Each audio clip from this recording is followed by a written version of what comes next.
SM엔터테인먼트 시세 조종 혐의를 받는 카카오 창업주 김범수 경영쇄신위원장이 구속된 지 3개월여 만에 석방됐습니다. 법원이 보석을 허가한 배경은 무엇일까요? 보석 배경과 함께 보석 조건도 짚어보겠습니다. 네, 한편 광주의 한 아파트 단지에서 7세 초등학생이 쓰레기 수거 차량에 치여 숨지는 사고가 발생한 가운데 사고를 미리 막을 수는 없었던 것인지 안타까움이 커지고 있습니다. 또 폐기물 관리법상 안전기준 허점이 드러나 제도 정비의 필요성도 제기되는데요. 자세한 소식은 박주희 변호사와 함께 짚어보겠습니다. 어서 오십시오. 네, 안녕하십니까.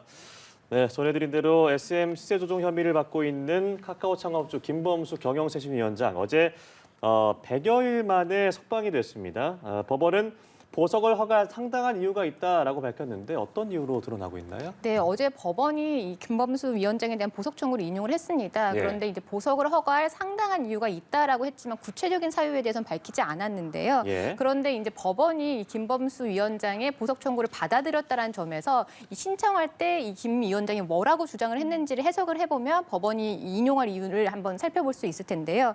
김 위원장 측은 처음에 보석 청구를 하면서 이 수사가 공개 수사가 1년 반 전에 이루어졌고 재판이 이미 1년 동안 진행이 되었기 때문에 증거인멸의 우려는 더 이상 없다라고 주장을 했습니다. 네. 법원도 역시 이미 검찰에서 공개 수사를 1년 반 동안 했기 때문에 증거도 이미 다 확보했고 예. 실제 재판에서 증인 신문까지 이루어졌다라는 점에서 더 이상의 증거인멸은 없다라고 이렇게 본 것 같습니다. 네. 또 한 가지는 이 법원이 이 소송 자체가 오래 지속이 될 거라는 걸 좀 예상을 한 것 같습니다. 왜냐하면 1심에 대해서 1심에서 피고인을 구속할 수 있는 기간은 2개월이고요.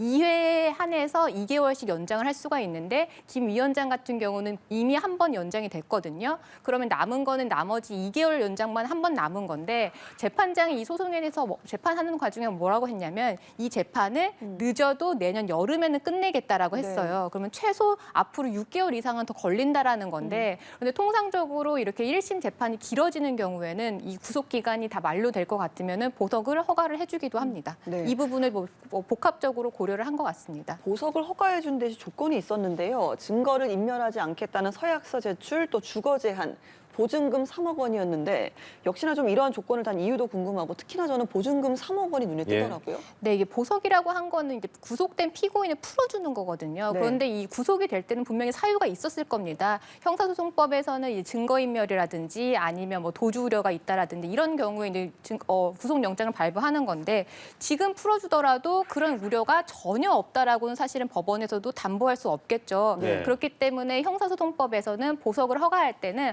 어떠한 조건을 달도록 이렇게 다는 것을 한해서 이제 인용하도록 되어 있는데요.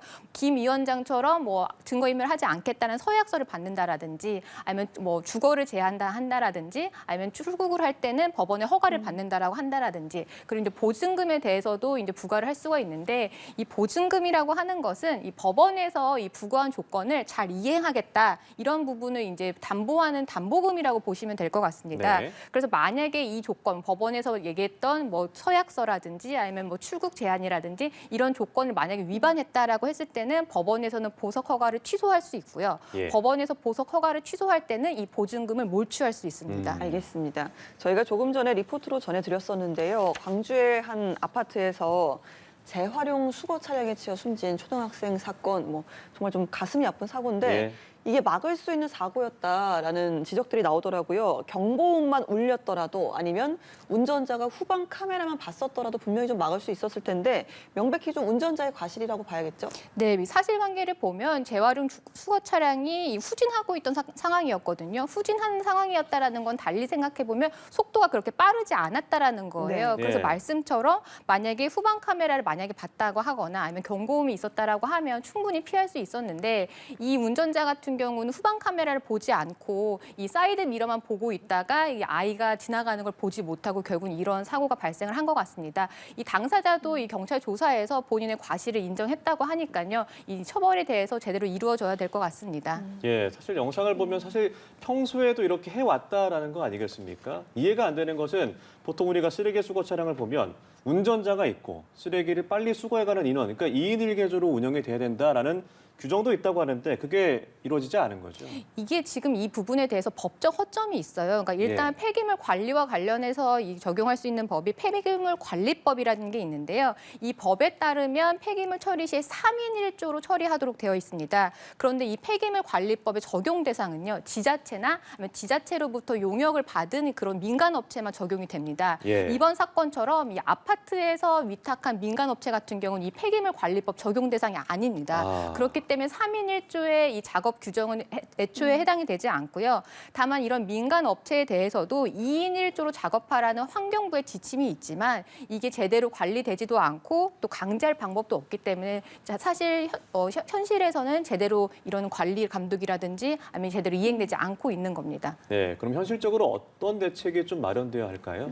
일단 이런 부분, 워낙 이 수거 차량 같은 경우 사고 위험도가 굉장히 높아요. 네. 운전하시는 분들도 사실은 사각지대가 있기 때문에 경고음이라든지 하면 후방 카메라 설치 의무라는 건 있지만 그게 실제로 이행되지 않는지 그걸 확인할 수 있는 방법이 없기 때문에 주무부처인 환경부에서 이런 부분을 좀 잘 관리 감독을 해야 될 것 같고요. 또 두 번째는 교육도 잘 이루어져야 될 것 같습니다. 예. 아무리 뭐 지침이 있다고 하더라도 실제로 이행되지 않으면 사실은 아무 쓸모가 없는 거 보니까요. 담당하시는 이런 직원분들 이런 분들한테도 네. 뭐 교육 그리고 그거에 대한 적절한 제재도 같이 이루어져야 될 것 같습니다. 지금 보고 계시는 이 화면에 있는 장소가 아파트 단지 내라는 부분이거든요. 그러니까 아파트 단지 내에서 교통사고가 나는 일이 종종 발생을 합니다. 여기에 대해서 이제 사유지로 분류가 되어서 교통사고를 예방하기엔 사각지대다라는 지적도 나오는데 여기를 좀 별도로 대책할 수 있는 마련이 있을까요? 네, 맞습니다. 이 도로 안전과 관련돼서 적용할 수 있는 법이 도로교통법인데 여기서 도로라고 하는 거는 도로법에 의한 도로 그리고 유료 도로 이런 경우에만 이제 도로로 취급을 받습니다. 그렇기 때문에 반대로 해석을 하면 불특정 다수가 다니지 않고 특정이만 다닐 수 있는 차단기가 설치되어 있는 아파트 구내라든지 뭐 대학 구내 아니 대학교 구내 아니면 대형 빌딩의 주차장 같은 경우는 도로로 보지 않습니다. 그렇기 때문에 그 안에서 사고가 나더라도 도로교통법상 규정을 받지 않고요. 다만 예외적으로 음주운전이라든지 아니면 사고 미조치라는 경우에는 이제 도로교통법상 이런 사유지에 대해서도 적용이 되지만 나머지 뭐 속도 제한이라든지 신호 위반이라든지 이런 부분 같은 경우는 전혀 적용 대상이 되지 않기 때문에 말씀하신 것처럼 교통사고의 사각지대로 사실 남아 있습니다. 네, 저희가 최근에 좀 여러 번 다뤘던 사건인데요. 그 평화의 소녀상에 입을 맞추는 그런 기행으로 논란이 된 미국 유튜버 또다시 폭행을 당하는 사건이 벌어졌는데요. 이번에는 20대 남성 유튜버입니다. 이 미국인 유튜버의 행적을 쫓다가 길에서 만나서 폭력을 휘둘렀다고 하는데 경찰이 이 20대 유튜버를 현행범으로 체포를 했습니다. 사건을 좀 전해주실까요? 네, 이 미국 유튜버 계속 우리나라에 와가지고 만행을 저지르고 또 그 장면을 영상으로 올려서 좀 많은 사람들의 공분을 지금 사고 있는데요. 그런데 이 미국 유튜버가 워낙 이제 만행을 많이 저지르니까 우리나라 유튜버 내부에서는 또 이 미국 유튜버를 응징하겠다라고 하는 유튜버들이 나타났습니다. 그래서 어제도 오전 9시 반쯤 20대 한 유튜버가 이 미국 유튜버가 거소하고 있는 숙소 근처에서 기다리다가 이 미국 유튜버를 폭행을 했습니다.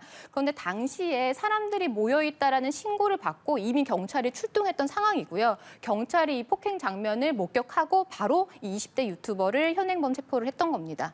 예, 사실 이 영상을 본 사람들 입장에서는 소위 이제 사이다다 시원하다라고 할 수는 있습니다만 이런 사적 제재에 대해서 여러 가지 논란이 있잖아요. 이런 것들에 대한 법규는 어떻게 좀 정비가 되고 있습니까? 일단 사적 제재에 대해서 말씀하신 것처럼 일각에서는 이 미온적인 사법 체계에 대한 불신이 만든 결과다라고 하면서 옹호하는 의견도 있습니다. 하지만 이런 미온적인 처벌이라든지 이런 부분이 충분히 개선해야 될 부분은 충분히 맞지만 하지만 사적 제재는 결국에는 법보단 주먹이다라는 그릇된 인식을 심어주기도 하고요. 결국에는 사회 시스템을 붕괴시키는 거기 때문에 사실은 굉장히 사회적으로 사실은 지양해야 되는 모습입니다. 그리고 무엇보다 지금 이루어지는 사적 제재를 보면요. 정말로 정의 구현이라든지 피해자를 위해서 이루어진다기보다는 수익이라든지 인기나 아니면 조회수를 노리고 하는 것들이 많기 때문에 사실은 순수한 목적에서 이루어진다라고 볼 수가 없습니다. 그래서 이런 부분에 대해서도 사실은 좀 제재가 이루어져야 되는데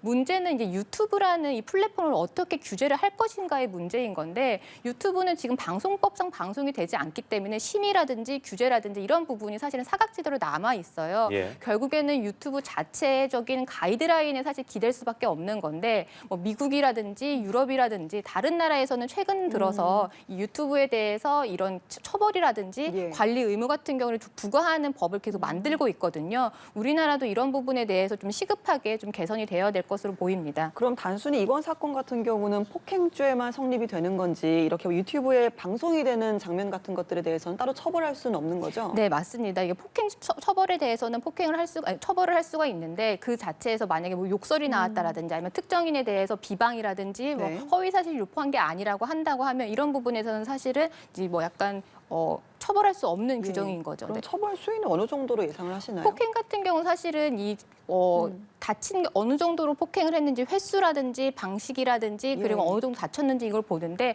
어제 그냥 단순한 타박상이라고 하거든요. 그렇기 때문에 처벌 수위는 사실은 높지는 않을 거고요. 그리고 또 폭행 같은 경우는 반의사 불벌죄라고 해가지고 피해자가 처벌을 원하지 않는다라고 하면은 이 처벌할 수가 없기 때문에 만약에 이 미국 유튜버와 합의가 됐는지 안 됐는지 이런 부분도 처벌 수위를 결정하는데 이 중요한 요소로 작용을 하게 됩니다. 예, 지금부터 이야기해볼 건 이런 사적 제재에 대한 처벌과는 별개로 이 미국 유튜버, 소녀상을 모욕을 하기도 했고 이런 선 넘은 난동을 벌여온 이 미국 유튜버에 대한 이야기인데요. 심지어 어제 방송에서는 그 노트북 화면에 우길기를 깔고 독도가 아니라 다케시마다 이런 망언까지도 했다는데 이 부분에 대해서는 제재를 할 수가 없는 겁니까? 사실 이 부분에 대해서 강제로 퇴거 조치를 할 수가 있습니다. 출입국 관리법상 대한민국의 이익이나 아니면 공공의 안전을 해할 우려가 있는 경우에는 외국인의 경우에는 대한민국 밖으로 강제로 퇴거시킬 수 있는 규정이 있는데 지금 뭐 이 유튜버 같은 경우는 뭐 말씀하신 것뿐만 아니라 일본의 아베 전 총리 사진을 올려두고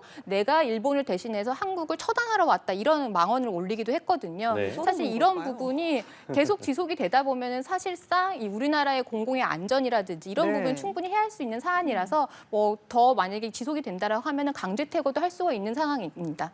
예, 사실 근데 이해할 수 없는 거는 이 유튜버 소말리가 일본에서도 이런 일을 저질렀더라고요. 일본에서 도쿄 네. 지하철에서 원폭을 다시 투하하겠다라고 해놓고 또 우리나라에 와서는 또 저런 행동을 한다는 게 참 이해할 수 없는 일입니다. 사실 이 유튜버도 결국에는 이런 관심이라든지 조회수라든지 이런 거를 목적으로 이렇게 자극적인 행동을 하는 것으로 보여요. 그렇기 때문에 말씀하신 것처럼 이런 만행을 저지르는 게 우리나라에서만 이루어지는 게 아니라 네. 일본에서도 똑같이 저질렀습니다. 일본 식당에서 이 방송을 하다가 영업방해 혐의로 기소가 되기도 했고요. 예. 또 지하철에서 음란물을 제작하기도 했고 또 도쿄 디즈니랜드에서는 원자폭탄을 터뜨리겠다라는 음악을 틀기도 해서 네. 이 결국에는 이 추방당했는데요. 영업방해 혐의로 기소가 되어서 이 미국 이 유튜버는 20만 원, 우리나라 돈으로 약 183만 원 정도의 벌금을 이 부과받기도 했다라고 합니다. 예, 일단은 경찰이 이 편의점에서 뭐 공물을 쏟고 이거 영업방해에 관련된 것이겠죠. 일단 이 유튜버를 입건을 하고